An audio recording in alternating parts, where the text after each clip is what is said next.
નમસ્કાર વાલા વિદ્યાર્થી મિત્રો, દરેકને જય શ્રી ગણેશ. વિદ્યાર્થી મિત્રો, ગાલા એસાઇનમેન્ટ બુક 2024ના ધોરણ 12 વિષય ગુજરાતીના પ્રશ્નપેપર નંબર 3નો વિભાગ સી એટલે કે વ્યાકરણ વિભાગ છે તેનું સંપૂર્ણ સોલ્યુશન છે આપણે કરી રહ્યા છીએ.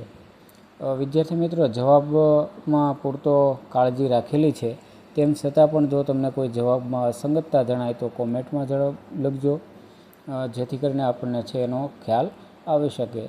જવાબ આપવાના પૂરતા પ્રયત્નો કરેલ છે, તેમ છતાં પણ જો જણાય તો તમે કહી શકો. અને ખાસ તમારે આ વિભાગોની PDF જોતી હોય તો પણ મને કોમેન્ટમાં અવશ્ય કહેજો. આપણી એક ટેલિગ્રામ ચેનલ છે, એની અંદરથી તમને આની લિંક છે મળી રહેશે. વિદ્યાર્થી મિત્રો, વધારે સમય નહીં લેતા જોઈએ આપણે પ્રશ્નપેપર નંબર 3 વિભાગ સી તેનું સંપૂર્ણ સોલ્યુશન.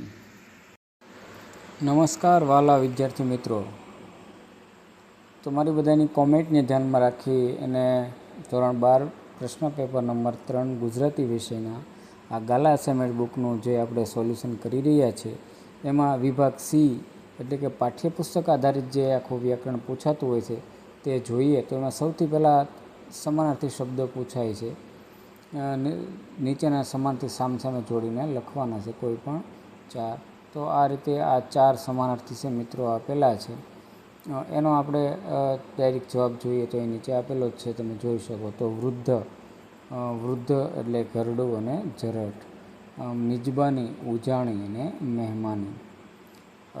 ત્યાંથી મેં શું અણગમો અને ધૃણા. આક્રંદ રોદન અને વિલાપ. હુતાશન અગ્નિ અને વહની. તો આ રીતે એ સમાનાર્થી શબ્દો છે એ બને છે. તો ત્યાર પછીની સૂચના છે મિત્રો, આપણે કલર ફોન્ટમાં તમે ખૂબ સારી રીતે વાંચી શકો એ માટે અલગથી છે એ બનાવેલો, ખૂબ પ્રયત્ન કરેલો છે. નીચે આપેલા વાક્યોમાં રેખાંકિત શબ્દના સ્થાને તેનો વિરોધી શબ્દ લખી વાક્યનો અર્થ બદલાય નહીં તે રીતે ફરીથી લખો, કોઈ પણ 4. 36મું છે કે કાગવાણી શુકનમાં ન લાવવું. તો એનો ઉત્તર છે કાગવાણી અપશુકનમાં ન લાવવું. તે અભિમાની છે, રેખાંકિત છે અભિમાની, તો તે નિર્ભિમાની નથી. એણે એક ભવ્ય મિજબાની ગોઠવી હતી, તો એને સામાન્ય મિજબાની ગોઠવી નહોતી. સૌંદર્યનું એ છેલ્લું દર્શન, તો અહીંયા સૌંદર્યનું એ પહેલું દર્શન નથી. એ રીતે બનશે. 40માં છે ખોદકામ કરવાનું તો ભોજા માટે સાવ સહેલું હતું. તો આ સહેલું નીચે લીટી છે, એટલે કે ખોદકામ કરવું ભોજા માટે અઘરું નહોતું, પરંતુ સહેલું હતું. આ રીતેનો અર્થનો બદલાય એ રીતે વાક્ય જોયા. ત્યાર પછી છે નીચેના શબ્દ સમૂહ માટે એક શબ્દ આપો. 41માં છે કે ઇન્દ્રનું વ્રજ પીડ્યું હોય તેવો આઘાત, એટલે કે વજ્રાઘાત. 42મું છે પોતાનું કામ જાતે જ કરવું તે, એટલે કે સ્વાવલંબન. 43માં પહેલેથી જ બંધાયેલો અભિપ્રાય, પૂર્વગ્રહ.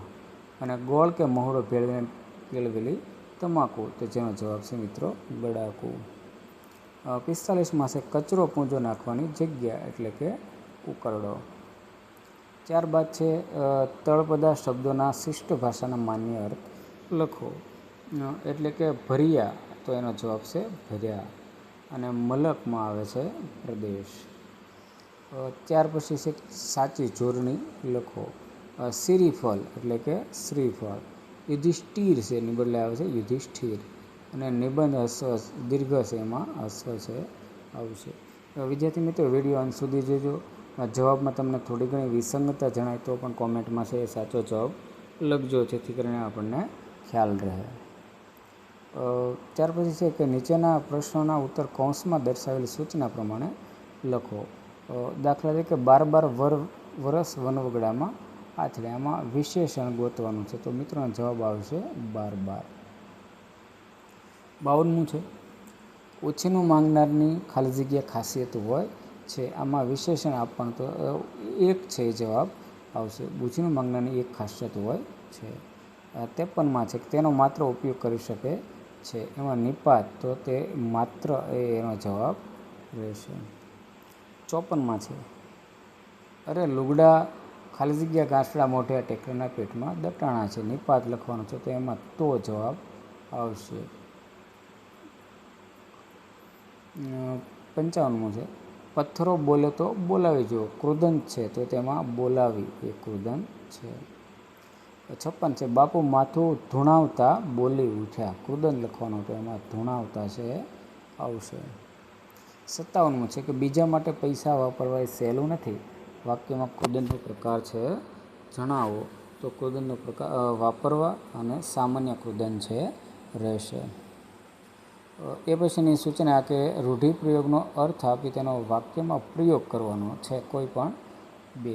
એમાં 58મો છે ગઈ ગુજરી ભૂલી જવી, એટલે કે ભૂતકાળની ઘટના યાદ ન કરવી, વાક્ય પ્રયોગ છે. પતિ પત્ની બંને ગઈ ગુજરી ભૂલી જઈ ફરી દાંપત્ય જીવન શરૂ કર્યું, એ રીતે થઈ શકે, અથવા તમારી રીતે પણ તમે કરી શકો. 59માં કે ઠરીઠામ બેસવું, એનો અર્થ થાય છે શાંતિથી બેસવું. વાક્ય પ્રયોગ છે દીકરીના લગ્ન એમખેમ પતી જતાં માં ઘેર આવીને ઠરીઠામ બેઠે. 60મું છે કે બોર જેવા આંસુ ટપકવા, એટલે કે ચોધાર આંસુએ રડવું. વાક્ય પ્રયોગ છે રાધાને માં સાંભળતા એની આંખોમાંથી બોર જેવા આંસુ પડ્યા. ત્યાર પછીની સૂચના છે કે નીચેના વાક્યમાં કૌંસમાં દર્શાવેલ સૂચના પ્રમાણે ઉત્તર લખો, કોઈ પણ 3 અને પ્રત્યેકનો છે 1 ગુણ. 61માં છે કે મેં તો એ પહેલાં ક્યારેય શાક સમાર્યું નહોતું, આમાં લેખન રૂઢિ છે સુધારવાની છે. તો એનો જવાબ મિત્રો આપેલો છે કે મેં તો એ પહેલાં ક્યારેય શાક સમાર્યું નહોતું. 62મું છે મારું હૈયું કઈ વિચિત્ર ઉર્મિઓથી ધક થઈ ઉઠ્યું, તો એમાં જે થોડી ઘણી અસંગતતા હતી ભાષા શુદ્ધિનો, તો આ એનો આખો જવાબ છે. 63મો છે કે ડોશીને અંતકાળ નજીક જાણી વૈદિક કહ્યું, એમાં પ્રત્યય સુધારવાનો છે, તો ડોશી અહીંયા ને છે એને બદલે ન આવશે, અંતકાળ નજીક જાણી વૈદ્ય તેમને કહ્યું. અને 64માં છે કે બાહ્ય વસ્તુઓ છોડે આત્મશુદ્ધિ થતી નથી, પદક્રમ ગોઠવવાનો છે કે બાહ્ય વસ્તુઓ છોડે આત્મશુદ્ધિ થતી નથી. આ રીતે એ બાદ નવી સૂચના છે કે નીચેના સંયુક્ત કે સંકુલ વાક્યને સાદા વાક્યમાં ફેરવીને લખો. 65મું છે તેણે 1000 વાર નિર્ણય કર્યો કે આવું ન બને, તો મિત્રો એનો જવાબ છે અહીં આપવાનો પ્રયત્ન અલગથી છે, 1 અને 2 એવા ક્રમ છે બતાવેલા છે. આ 66ની અંદર પણ આ રીતે છે ક્રમ બતાવેલા છે. 67માં પ્રશ્ન, તો એનો જવાબ પણ મિત્રો છે આ રીતે બને છે. ત્યાર પછીની સૂચના કે નીચેના સાદા વાક્યને સંયુક્ત કે સંકુલ વાક્યમાં ફેરવીને લખો. 68માં છે કે કપિલવસ્તુનો શિરોમણો વટી ગયો, ત્યાં રાજકુમારો ઘડી થોભ્યા, અથવા અન્ય શબ્દો પણ તમે મૂકી શકો છો. આપણા ભાગ્યમાં હતો તે પાછો આવ્યો, અન્ય શબ્દ બંધ બેસતો પણ મૂકી શકાય.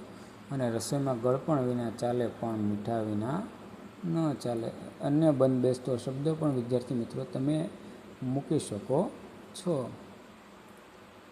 જેથી કરીને એના શબ્દો છે એ બની શકે. તો આ રીતે મિત્રો વ્યાકરણ વિભાગ એટલે કે આપણો પદ્ય આધારિત અને આપણા પુસ્તક આધારિત જે વ્યાકરણ હતું તે આપણે જોયું. તો તમને જો સારું લાગે તો અન્ય વિદ્યાર્થીને અવશ્ય પહોંચાડો, અને ચેનલમાં નવા છો તો ચેનલને સબસ્ક્રાઈબ કરો, અને આવા જ વિડીયો જોવા માટે જોડાયેલા રહો. હવે મળીએ આપણે એક નવા જ વિડીયોમાં નવા જ વિભાગ સાથે, ત્યાં સુધી દરેકને પરીક્ષાની